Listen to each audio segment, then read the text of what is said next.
అని చెప్పి వాళ్ళు జోకులు చేసుకుంటున్నారు. ఇక మా మంత్రి మల్లారెడ్డి గారు పెద్ద మనిషి ఏమంటారంటే, అరే పర్రెలో నా తలకాయ కూడా పడతలేదు కదా, ఇదేం పర్రె అంటాడు. ఇక ఈ జోకర్లను వేసుకొని కేటీఆర్ పోయిండు. అరే హెయిర్ లైన్ ఫ్రాక్చర్ ఉన్నా ఒక్కోసారి ఎంతో డ్యామేజ్ జరుగుతుంది. నీటి ఒత్తిడి, ఫోర్సు, వెలాసిటీ ఇవన్నీ చదువుకున్న వాళ్ళకి అర్థమవుతాయి. ఏరోప్లేన్ లో చిన్న లోపం వస్తే క్రాష్ అవుతుంది. ఎందుకు అంటే ఆ ఒత్తిడి పైన అంతరిక్షంలోకి పోయినప్పుడు చిన్న ఒత్తిడి కూడా చాలా పెద్దది అవుతుంది. అలాగే నీటి ప్రవాహం అంత ఫోర్స్ఫుల్ గా వస్తున్నప్పుడు చిన్న హోల్ కూడా లేదా చిన్న క్రాక్ కూడా చాలా పెద్దగా డ్యామ్ వెళ్ళిపోయే పరిస్థితి వస్తుంది. ఈ సోయి కూడా బీఆర్ఎస్ ఎమ్మెల్యేలకు లేదా పోయిన వాళ్ళకు లేదు. వాళ్ళకు జోక్ అయిపోయింది. అక్కడ విహారయాత్రకు పోయిండు, తెలంగాణ ప్రజలకు ఎంటర్టైన్మెంట్ ఇచ్చిండ్రు. కాంగ్రెస్ పార్టీ ఎమ్మెల్యేలు పోయినప్పుడేమో నిజ నిర్ధారణకు పోయిన అందరం ప్రపంచానికి చూపించడానికి, కాళేశ్వరంలో జరిగిన డ్యామేజ్ ఎంత అని చూపించడానికి మీడియా మిత్రులను తీసుకొని పోతే వీళ్ళు ఒక విహారయాత్రకు దాన్ని ఒక జోక్ గా, ఒక ఎక్స్కర్షన్ గా ఈ పెద్ద జోకర్లు చిన్న జోకర్లను తీసుకొని పోయిండు. ఈ తెలంగాణ ప్రజలందరూ చూసి నవ్వుకుంటున్నారు. మాలాంటి ఉద్యమకారులకు మాత్రం బాధ కలుగుతా ఉంది. 1,00,000 కోట్ల రూపాయలను తీసుకుపోయి ఆ గోదావరి నీళ్ళలో ముంచేసిండ్రు.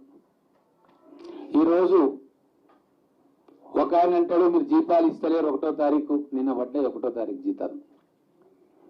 ఇంకో ఆయన మీరు 6 గ్యారెంటీలు అంటారు, అమలెందుకు చేస్తలేదని ఇంకో ఆయన. మొత్తం ఖజానాను ఖాళీ చేసి ఈరోజు సరిచేసే ప్రయత్నం చేస్తా ఉన్న కాంగ్రెస్ ప్రభుత్వం మీద బట్టగాల్చి మీరేసే ప్రయత్నం చేస్తుండ్రు. అసలు అర్థం కావట్లే తెలంగాణ ప్రజలకు. ఈరోజు శ్వేతపత్రం తర్వాత, అసెంబ్లీలో డిబేట్ జరిగిన తర్వాత పూర్తిగా కళ్ళకు కట్టినట్టు వీళ్ళు చేసిన ద్రోహం, ఈ కుటుంబం చేసిన ద్రోహం అర్థమైంది. ఈ సంవత్సరం నుంచి 10 సంవత్సరాల దాకా 2034-35 సంవత్సరం దాకా 1,35,000 కోట్ల రూపాయలు మనం వడ్డీ ప్లస్ ప్రిన్సిపల్ కింద ఈ ఇరిగేషన్ ప్రాజెక్టులు, వీళ్ళు చేసిన ఇరిగేషన్ ప్రాజెక్టుల మీద ఇప్పుడు కట్టాలి. 1,35,000 కోట్లు తలుచుకుంటేనే గుడ్డలు అంటా ఉంది.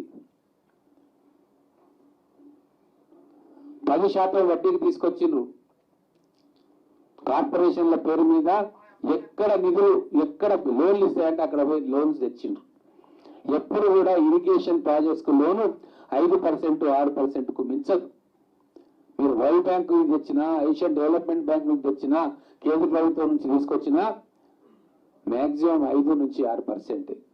కానీ వీళ్ళు 10% దాకా తీసుకొచ్చిందంటే దాని మతలబ్ ఏందో ఈరోజు తెలంగాణ ప్రజలు అర్థం చేసుకోవాలి. కాళేశ్వరంలో డిపిఆర్ ప్రకారం కాళేశ్వరం వ్యయం డీటెయిల్ ప్రాజెక్ట్ రిపోర్ట్లోనే కదా డీటెయిల్ గా అన్ని చెప్పేది. దాని పేరే డీటెయిల్డ్ ప్రాజెక్ట్ రిపోర్ట్. 81,911 కోట్లు అంటే దాదాపుగా 82,000 కోట్లు డిపిఆర్ ప్రకారం కాళేశ్వరం మీద పెట్టాల్సిన వ్యయం. డిపిఆర్ లో ఉంది, నేను చెప్తున్నది కాదు. వాళ్ళ ప్రభుత్వ ఇంజనీర్లు వాళ్ళు యాక్సెప్ట్ చేసినాక డిపిఆర్ ఢిల్లీలో ఇచ్చింది. కానీ తర్వాత అంచనాలు 1,49,000 కోట్లకు పెంచిండ్రు. అంచనాలే పెరిగినాయి, పని కాలే. అంటే కాంట్రాక్టర్లు కల్వకుంట్ల కుటుంబం కలిసి దోచుకోవాలని చెప్పి ప్లాన్ చేసి దాంట్లో మాక్సిమం దోచుకున్న విలువ 67,000 కోట్లు. ఇది ఎవరు ప్రస్తావిస్తలేరు. ₹1 పెన్ను ఉంటే దీనికి ₹5 వేసి ఈ ₹5 మేము ₹3